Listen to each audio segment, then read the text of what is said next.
Welcome back, everybody, to the Laugh Cry Club. I'm Joy. I'm Rebecca. And we're so glad you're here. We have a really good topic today. But first, Rebecca, let's check in really quick. As a reminder, I just want to let's do a check-in because the world is heavy, but I also just want to remind people, if you're new, that we are licensed therapists here to normalize the human experience. We need it now more than ever. What do you think? Yeah.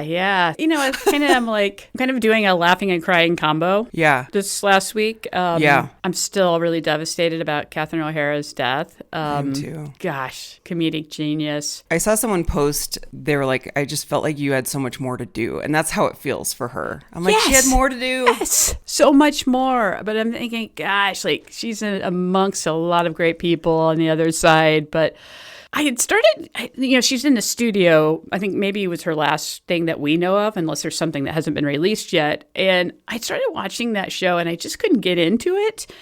And then I'm like, I have to watch it now. And I'm so glad I did, because the episode I just saw the other night was they were doing shrooms in Las Vegas. Everybody, it was an accidental shroom thing. Catherine O'Hara her character is very much in that one show all over the place. And I'm just like, this is so hilarious. Mm-hmm. I have not yet got it. You and I talked offline about this. Like, the studio is this show that it is very chaotic. It's so chaotic.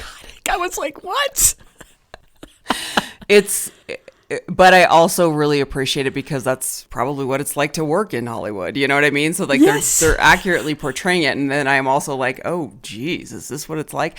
So I have to kind of be in a mind space. I need to revisit it. But I just, because of her, I've been rewatching a lot of Catherine O'Hara movies. I watched Beetlejuice.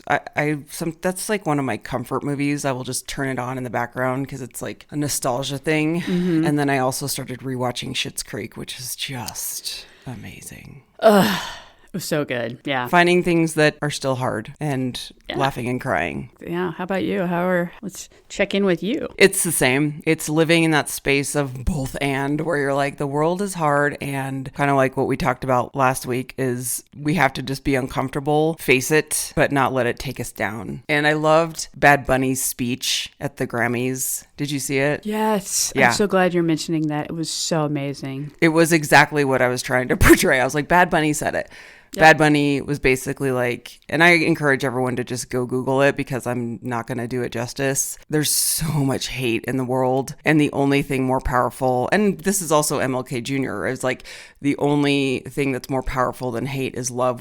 And so that is just what I'm hanging on to. I know the disclaimer is always there of like, we're not saying ignore the problems. We're just saying go towards solutions with love and not react with hate, because that is just not going to get us anywhere. And I feel so strongly about that speech of, that's what I've been trying to reflect on, because every day waking up, feeling the heaviness of the world, and also not wanting to feed the hate beast. So that's where I'm at, is like, where can I really be mindful? Yeah, I agree. It was a lovely speech. And I remember when his name was called and the camera panned on him and he just sat there, and it was just raw emotion, because I'm like, that man has been through so much shit due to all these haters. And it was just like, you could just see like, finally, people see me, kind of a F you to all those people that spew so much hate about me and that I'm not an American when you totally are. And I just felt for him, and I'm like,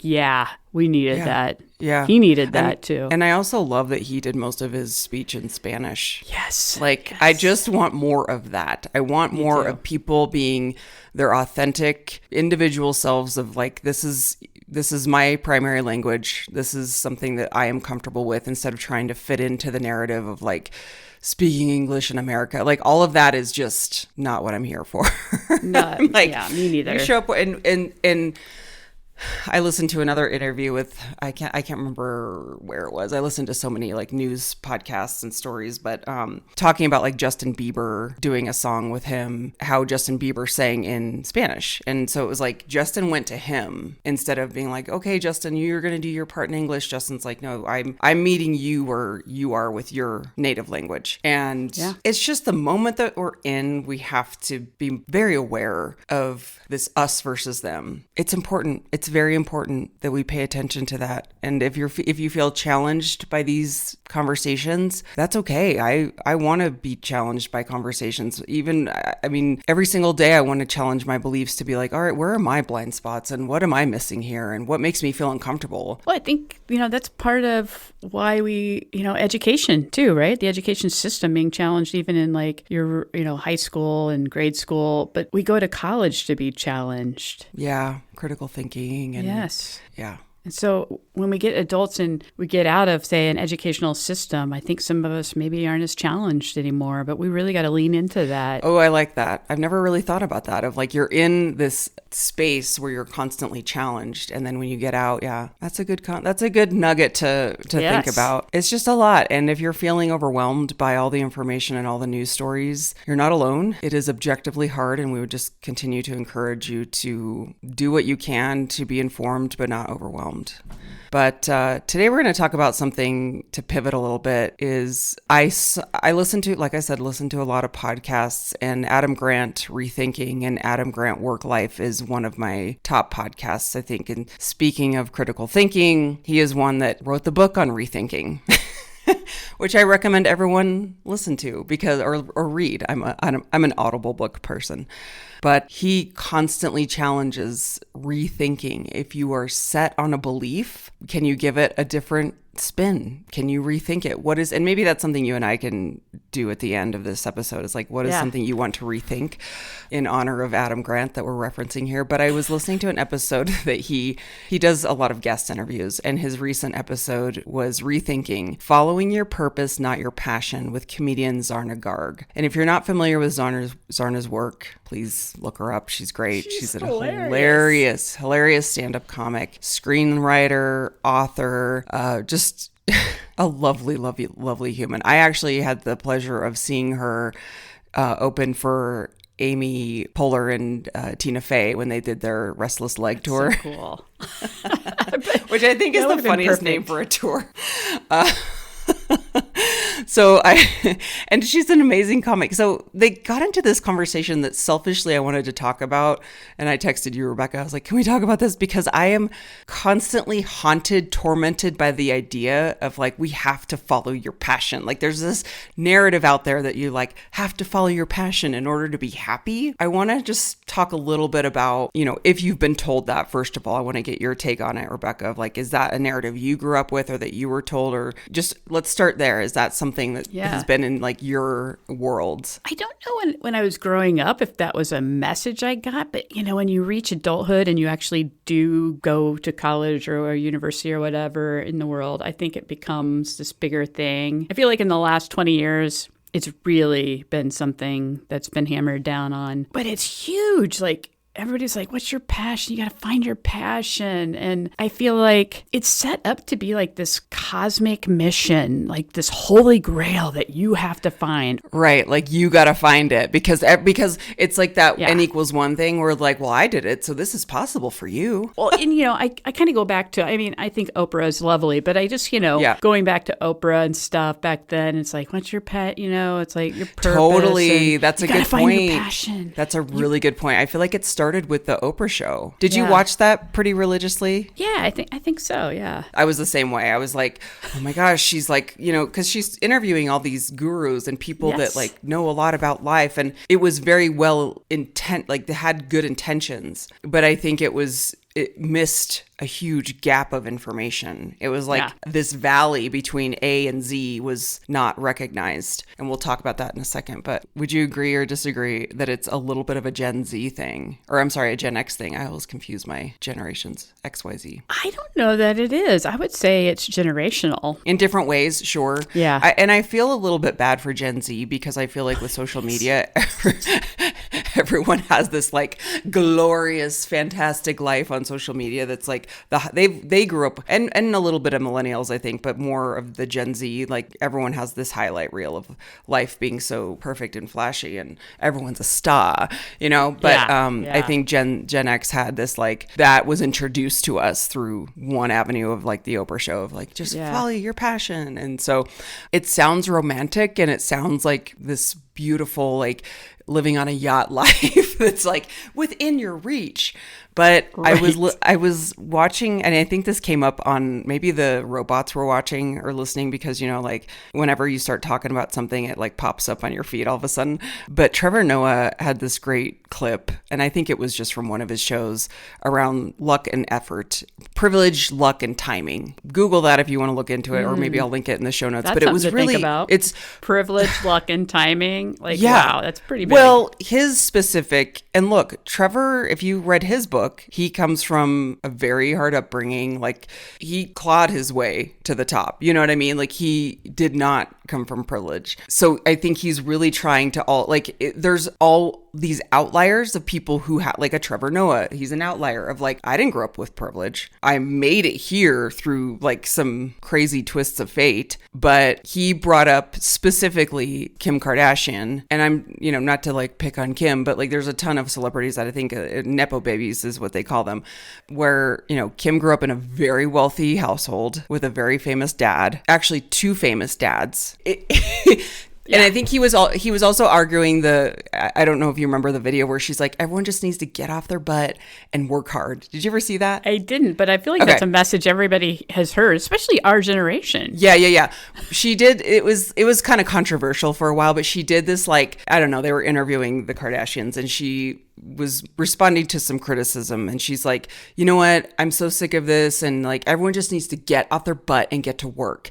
And everyone's like, Kim, you have literally billions of dollars, like and so it was just, I think that's where the disconnect is, like, we are not all starting, and then we could go down the rabbit hole of talking about privilege. It's like, not everyone starts at the same starting line. Right. When you're born a person of color, you are at a different starting line than someone who's white. Like, so we could go down that rabbit hole for days, but we're not going to do that because we don't have that much time. But like, just acknowledging that, that's what I think we're missing with this conversation. Anyway, he brought up a really good point about that piece, but I think what I want to normalize is, I would disagree that we all get to do our passion. And circling it back to this podcast episode with Adam and Zarna that started this whole thing, and sorry I'm all over the place, but I just feel like there's so many things that go into this, is Zarna would argue, like, don't do your passion, like, do your purpose. Like, what are you here to do? I think she said monetize your purpose. Yes. Not your passion. Correct. Yes. And so I would argue that the majority of us are going to monetize our purpose. Here's the thing I keep going back to when you talk about passion and purpose. Okay. And I had to really sit with it the other day. And I'm like, what are they? I mean, they're just these words. And I'm like, passion, purpose. I think sometimes they get confused with each other. And I had to really sit down with it and be like, what's my passion and what's my purpose and what is all this? Because it's a pretty big concept to like grasp. Yeah, my that's a good brain point. was not like, what is this? And so I feel like passion is kind of the what, like the energy. What excites you? And the purpose is the why. And that's going to take you like the long haul. And I feel like people are always thinking, I have to find my passion and that needs to be my job. That's not really, that could put you into your purpose. So let me give you, I'll just give you a personal example. Sure. I didn't grow up thinking I wanted to be a therapist. I grew up thinking I want to be a CSI person. I want to be a crime scene investigator. I don't know why I was thinking. I just thought it was cool. Went to school. I was going to do biology, chemistry major. Well, I suck at math, so that's a bad idea. Found that out very quickly. And then I'm like, well, okay, I'll do criminal justice. It's still kind of in the wheelhouse. And I just found it interesting, but I never really thought, why am I doing this? I didn't have law enforcement in my family. Yeah. Nobody in corrections. And then I went into a career working with juvenile offenders, adult offenders, and the system was just so terrible. And the expectations for these people with no money or resources. And I'm like, I'm not helping these people. So then I did like a 180 and said, I'm going back to school at 29 years old. I'd already had a master's prior to this, so then I did another master's. So let me just tell you, I have a lot of student debt right now. Oh my gosh. Wait, what was your first master's degree in? Criminal justice. Okay. So I went back to school because I'm like, I should be a therapist. I just started, more things were open to me because I'm like really good at listening to people. And maybe that's how I help people. And I was thinking about this because I'm like, Did I really change it up? No, I didn't. If I think back to being a crime scene investigator, what was really driving that was my purpose, which is helping people, solving a crime so that you can have justice. And so my purpose has always really been consistent. It just looks differently. Yeah. And my passion has been different. I just had to kind of pull back the layers a bit and look at that to help me understand the two. Because I think some people, we just get caught up in like, I failed or I've screwed up. I picked the wrong major in school, whatever. I feel strongly about having to pick a life purpose at like 18 feels kind of nutty. No, it's impossible. I don't know who the heck I was until I was 30, you know? And so that's another misnomer that is a disservice of the pressure to have this linear path, I think, is also just not realistic. But I think you bring up a good point of figuring out where you can feel the most helpful. And that's what I think is twisted around in our society, is that your purpose is what helps others. It universally helping others makes you feel better. What gives you meaning over time is more sustainable than this like passion of what excites you, what energizes you. Are there outliers out there that do both and get paid for it? Yes, I would argue that is not the majority of humans. And those are people that, you know, are like the lucky ones. I don't know if you call it that, because I think we're all lucky. I think we all have wonderful, beautiful gifts. But then we come into this comparison trap. And like this podcast, we don't make money off this, but we do it because it's fun. It's fun for us. My day job is also decent. I enjoy it. I feel like I'm helpful, and it's a paycheck, which makes me feel good that I'm getting paid for the work that I do. And do I still have other goals that I feel like, there's dreams that I might be able to achieve in this lifetime? Sure. I think that's an interesting point. How should we rephrase that? Because really at the end of the day, this whole conversation would start and is interesting to me, because I think what it comes down to is what makes us happy. And we're all striving for happiness. That elusive emotion that is going to flutter in and out of our day. It's not, you know what I mean? Right. I was reading some stuff by Mark Manson. Is that his name? He did The Subtle Art of How to Unfuck Yourself or something. The Subtle Art of Not Giving an F. Oh, yeah. Yeah. There's another one about how to unfuck yourself. There is one called Unfuck Yourself, and I think that is by someone else. But it is I'm by going to somebody Google else it while you're talking. But I was reading some stuff that he was talking about, because this is an area that he's written about. But how he talks about, really, you should think about like purpose, as in what's important to you. Like, he kind of framed it as like, we do a bunch of things every day of our life. We do all kinds of stuff. But what in those things feel important to you? Because that's your purpose. It doesn't need to be like, my purpose is to be a brain surgeon for children, whatever. That's huge. Like, that's a very small percentage of our population. It's just what's important to you. And he made this point, like, you're going to do things in your day that suck, but you're also going to do things that kind of fuel you. I like the way he just broke it down. Like, think about your daily life and what's important to you. That could be, like, for you. If you look at your daily life, Joy, what do you feel like is important to you? What's really important to me? Like, what's really important? It's just so on your daily life. Not sorry to put you on the spot. No. I like this question, because it really is like, it really dials it down to the simple things. I really enjoy my dogs. Yes. And what do you do with your dogs? I go for walks outside, and I enjoy looking out. I love where I live. We have beautiful scenery. Yes. And I love just being present with them and taking care of them. I like taking care of these animals. Yes. I like making sure that they have what they need. Yeah. I love that they give back to me and they make me smile every day. Yes. My partner, talking with my partner and I make each other laugh every day. He says like the goofiest things, and like that makes me laugh. Yeah. And just and also I'm at a point in my life where my life's pretty dialed into like, it's pretty simple. Like, but it's in a good way of, I don't need much. I've realized that I don't need much. I like connecting with friends on text messages. Like, right. I would also say though, you're talking about your dogs. I mean, a couple of those are yours, but you have one of them right now because you're a puppy raiser for canine companions, right? That's a huge part of my life. That's a huge part of your life. You don't have to do that, and that's important to you. It's very important to me. So perhaps that's your actual purpose. I mean, you may have others. I'm just, I thought about this for you, actually. No. I love that you said that, and you're going to laugh at me, and it's okay if you laugh at me, but I went to this medium like 5 years ago. That reminds me, I need to like see her again. She was really cool. But I've talked about this on the show, where I self-sabotage self-sabotage my happiness, and you're not enough, you're not good enough. So anything you've done so far is not your purpose. I've done this like narrative of self-sabotage kind of as a way to just like criticize and not fully enjoy my life. And I'm done doing that. But I remember at the time I was in that same space where I was like, I'm just not happy. Like nothing's really making me satisfied. Da, da, da, da, da. And we were talking about puppy raising, and she's like, oh, wow, this is your life's purpose. And I was like, what? She's like, this is going to be your life's purpose. And I was like, really? You know, because our brains do that thing where you hit one goal and then the next goal has to come. Like we're never satisfied. Now I truly see that as like, oh yeah, dogs will always be in my life. I was just having this conversation with my friend the other day where we both are puppy raisers, and I'm like, I can't imagine my life without this because it is so fulfilling. So That's yeah, amazing. So your medium was so you're correct. right. Yeah. I'm not going to laugh at it at all because I love it and I want this medium's number and contact. I'll send it to you after we hang up. What about you though? Like tell me in that same like area of like, if we're talking about like these daily things that make us happy. Daily thing. Yeah. What's important to me and makes me happy in the day is, I would also say my dogs, they are all rescue dogs. I keep looking at the shelter to see like what senior dog I can go rescue, but I have to think about my personalities of who I have right now.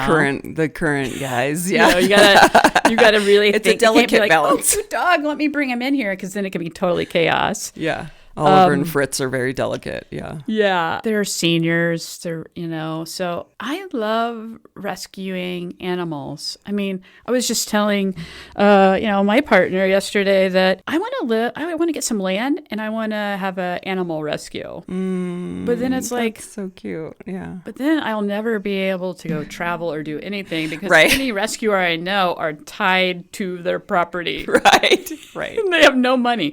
So it's like, I need to be able to do my job still. And it's like, I just have to hire somebody to run it for me. Exactly. But that's what I want to do, and just be like, oh, I'm going to go get all these dogs out of the shelter and just have a big old dog farm. I want to have a dog them farm. All. Yeah. Like a rescue place. But yeah, so I think I'm rescuing senior dogs that people are like done with. They're not cute puppies anymore. They have a lot of medical problems. You know what? They deserve love too. Ugh, I love that you do that. I love that you rescue seniors. Yeah, it's so special. Their hearts are just so pure. I mean, as the mother of a senior dog myself. Were you almost going to call yourself a dog mom? I almost did, and I caught myself. I was like, don't do it. No. But I am like, he needs special, loving, tender care. And I was just thinking about that this morning where I was like, it's kind of beautiful to have like those little animal dependents that truly rely on you. So I would say that. And the other thing is I love solving problems for people. Mm-hmm. I do that in my job right now. And any problem, I'm like, I just love solving problems. It's so fun. But that leans into my creativity too, right? Right. So it's like, I love being creative. Did you ever watch that documentary called Happy? It was way back in 2011. Wow, you're really testing my perimenopause I know. brain. It's a long time ago, but it is... I would recommend everyone go back and watch it, but they explore happiness through interviews with people from like all walks of life in 14 countries, kind of weave in where they found people to have the most happiness, highest level of happiness. It was pretty profound. And I remember watching it back like in 2011 because they're like, everyone wants to search for the meaning of happiness. Like if you ever listen to the podcast called The Happiness Lab with Dr. Laurie Santos, who has the course, American cognitive scientist and professor of psychology at Yale University. So does this amazing course, The Pursuit of Happiness, and you can take it online for free. But that course was one of the most popular courses and then kind of spread like wildfire and then was available online because everyone wants to know the meaning of life and happiness. I think what it comes down to really is like, it's not what we think it is, but yet we can't really register that it really is the simple things in life. Same with that documentary. It was like, what they found, and this has probably been inflated since that time because obviously money changes, cost of living changes. But at the time it was like people who made $75,000 a year. Once they hit $75,000 a year, if you made more, it didn't matter. The happiness didn't matter. So it's very interesting to me is like how we're constantly seeing like the glitz and glam of fame and fortune, or like that's just me. I've constantly been like amazed with fame and fortune just because I wonder what it's like. I'm curious about it, that if you have it, what is that like? Not necessarily will that make me happy, but what is it like to have that much money? I have this palace intrigue intrigue that is so, it's a joke between my friends. It's like Joy has this insane palace intrigue. It is like, that's why I love celebrity culture. That's why I love pop culture. That's why I'm so fascinated by it. I don't have this like false idea that it's going to bring me happiness, but I want to know what it's like. And maybe I like in a past life, I was like a queen or something that I'm like still stuck on that. But yeah.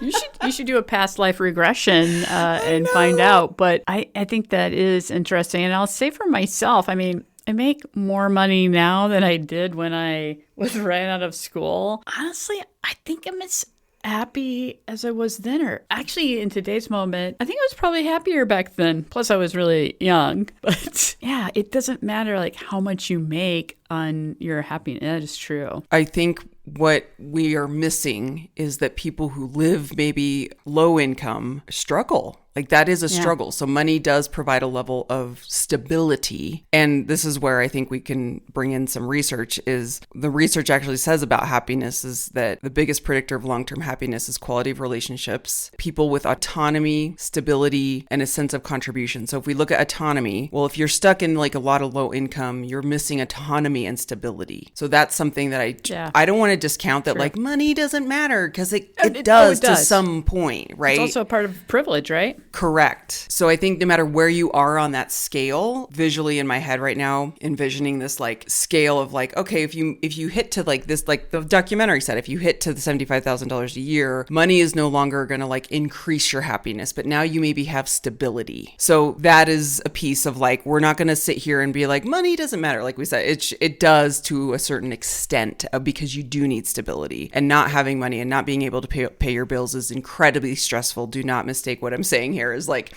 I acknowledge that. And, you know, on the other side of that, the more culture that we live in is kind of an empty, dark hole. Yeah, you're definitely right about that. I feel like happiness and stability I feel like they're separate, but then they're also very connected too. So that's a really interesting concept. I mean, the bottom line is we all need stability. If you look at Maslow's hierarchy of needs, we all need this really firm, solid base, just like your house needs a foundation. And that's what helps with stability. And there's the various different aspects of that leads to it. And then probably happiness is up there at the top of that. But that's a really great point. But I want to restate that is the biggest predictor of long-term happiness is quality of relationships, not career success.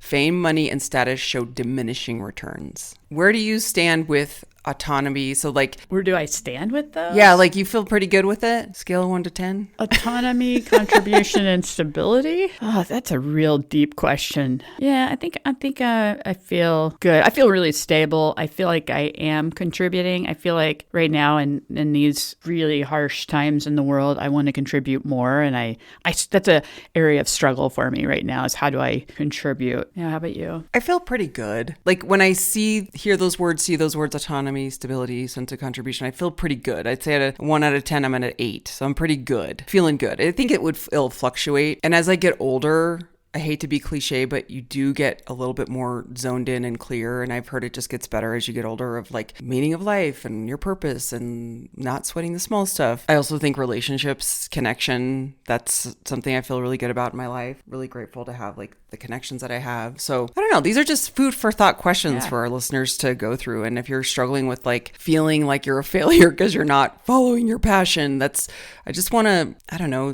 squash that theory or that saying because it's normalizing that jobs, we need to pay the bills. And there's always going to be the outliers of people who are doing those really big, wild, glamorous things that are getting paid. And they, you know what, that... I always think of what my husband always says, because we joke a lot about like money or making money or whatever. And he's like, you know what, more money, more problems. And it's kind of true. That is true because this idea of like monetizing your passion a lot of times steals your joy. Yes, like that's something that happiness. It just that is such a good point. Because burnout and like I keep trying to chase this passion, and it's such a good point. Your passion can change. So maybe don't build a career around it. That's such a good point. That's such a good point. And that is because I've been podcasting for so long. 90% of why I've never wanted to make it a job, like a career, because we we loved doing it. And we made enough money through the other podcasts I've done to keep the lights on, so to speak. We've done some really cool things with trips that we've taken. Like we've had little sponsorships here and there to pay our bills for websites and things, but we've never chased it because I feared that I would lose the joy of it. Because when you have that freedom to just be like, I can say whatever I want, I can wear whatever I want, I don't have to You get to be answer your to authentic anybody. self, which also leads to happiness. So to kind of close this loop, I know we had a lot of factors that kind of go into this conversation, but I think it's on my mind constantly. That podcast episode really made me feel good. It made me feel good because it was like, oh yeah, let's normalize this. She jokes on the show that she makes her children get a STEM career before doing any other passion. Yes. She's like, you have to get a STEM career before you do anything else. She's like, one of her friends is a Hollywood producer, filmmaker, amazing, but he is also a cancer surgeon. Like, she's like, and it comes from like the same culture of like, his parents are like, you have to, 3 months out of the year, he has to do his cancer surgeon job, and then he can go be a Hollywood producer, which he is very successful at and makes plenty of money doing. But isn't that funny to me? It's so interesting. So it really just solidified that there's not one way of looking at this, and that we really need to be careful of this narrative, because then we'll feel bad for ourselves if we're like, but why am I not following my passion? It's like, you know what? Let's release the shame. Let's stop comparing ourselves to others. Let's redefine success on our own terms, because that's really what matters at the end of the day. Yeah, I feel like, my closing thoughts on this conversation is that it is not the Holy Grail. Like, we are not on some big quest to find this thing. It's because it changes. And I like to look at it as kind of this, if you have a x-axis and a y-axis like this. Look at me bringing some math type stuff up. Look at you with some math, saying you weren't good at math. I know. At you mathing it up. Yeah. But you have like passion on one and then purpose on the other. And the quadrants, yep. Yes, the quadrants. And it can change, like where they connect. It changes. Yeah. So just I'm picturing like the plotted dots on the quadrants. Yes, of like visualize that. Mm-hmm. Like that's my takeaway for people, is it's just not one point that you have to hit. I love this. It moves throughout your life. It depends on the season of life you're in. And this is, if you peel back and you look at your purpose out of all the different times in your life, I bet there is a connection. Mm-hmm. You just have to go a little deeper and think about it and not stay so surface level. Mm-hmm. So I want to leave people with that it's not something huge that you have to find. You're not a failure if you don't feel like you have it. You actually have had it at some point. You'll have it again, but just focus on what's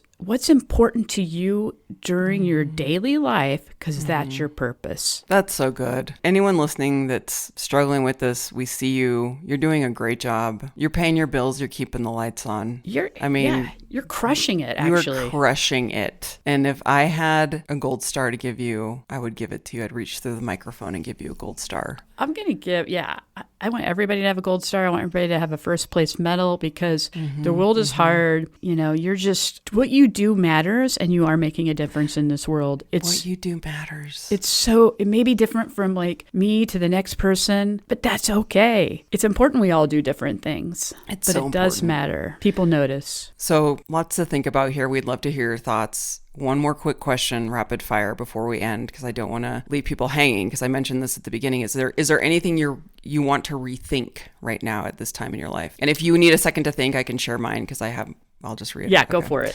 Mine is, I'm continuing to rethink the definition of success. And I'm cheating a little bit because this is something I've kind of been working on, but it truly is some life work right now of not self-sabotaging, living in the joy. I mentioned my mindfulness-based cognitive therapy class that I'm taking that has been life-changing in terms of being present, focusing in on things that are bringing me back to my body, back to my soul, without, sounding a little wooey, but truly wrangling in the negative thoughts that have been sabotaging me almost my entire life. So that's something I'm really trying to rethink, is, can I live a life? Can I undo these like years of negative thoughts and approaching that differently? Yeah, I think for me, I have actually been kind of on this journey of this passion and purpose conversation, which is so interesting. We're talking about it. It's just really made me dig deeper into it, because some days I'm just waking up, going through the motions, like, what the frick am I doing? Like, does this really matter? Like, yeah, like I don't have this idea like I need to leave this lasting legacy, because whatever, who cares? But whatever.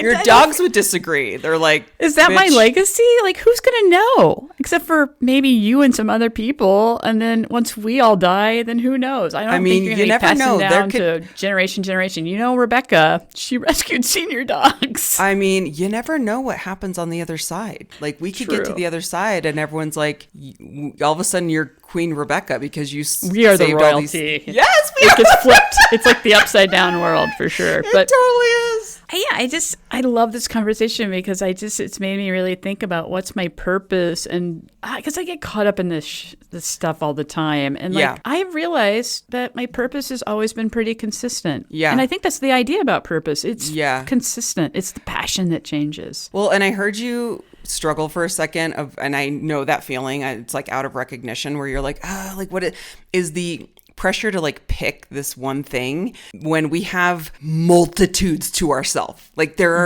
we are not like, I feel like it's trying to pick your favorite color out of like a huge crayon box. It's like, I don't know. So I think that's where I've always been jealous of people who picked, I'm going to med school and they become a brain surgeon and that's what they do for the rest of their life and they're 1000% happy.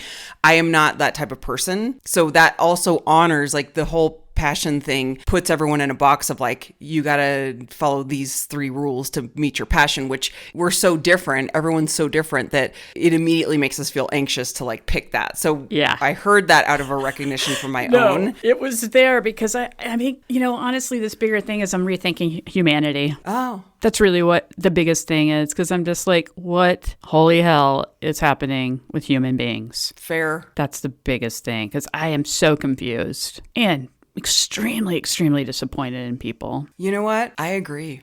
That's what I'm really rethinking. People let you down. They do. And even it's impossible not to be let down, honestly. That's why we have to manage our expectations.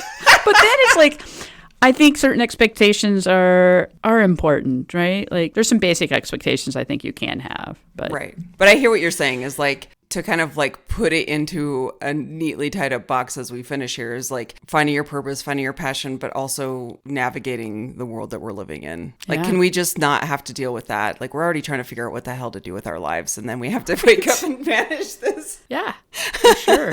No wonder we're all confused. We're like, I don't have time to freaking follow my passion. Like the world is burning. Right. Yeah. I think because that's when we go back to doing basic needs, because our systems feel under threat. So we dial in and we go into like food, shelter, clothing, safety. I can't think about like what I'm going to do next year. Like I don't have the privilege to do that, honestly. I think a lot of people don't have that privilege to even consider that. What do you mean by that? Like you personally? Me personally? Okay. Yeah. As being part of the LGBTQ plus community, I don't know if I will be able to be married.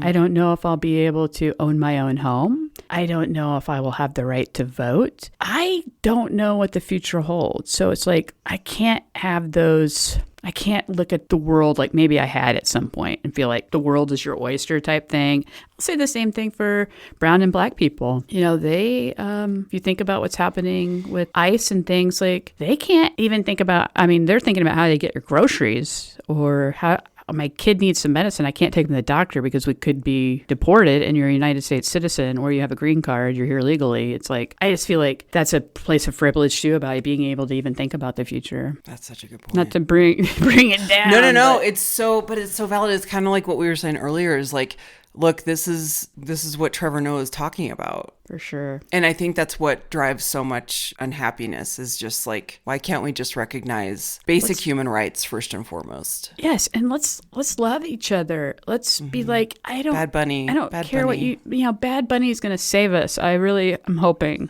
I hope so. It's going to happen at the Super Bowl halftime show this weekend. So make sure you tune in. Yeah. When this episode releases, the halftime show will have been. That's true. No. But I'm just saying, like, I can't wait for us to record the next episode so we can process it. But Talk like the about it. anticipation is so great. I hope it was wonderful and joyful when this episode comes out.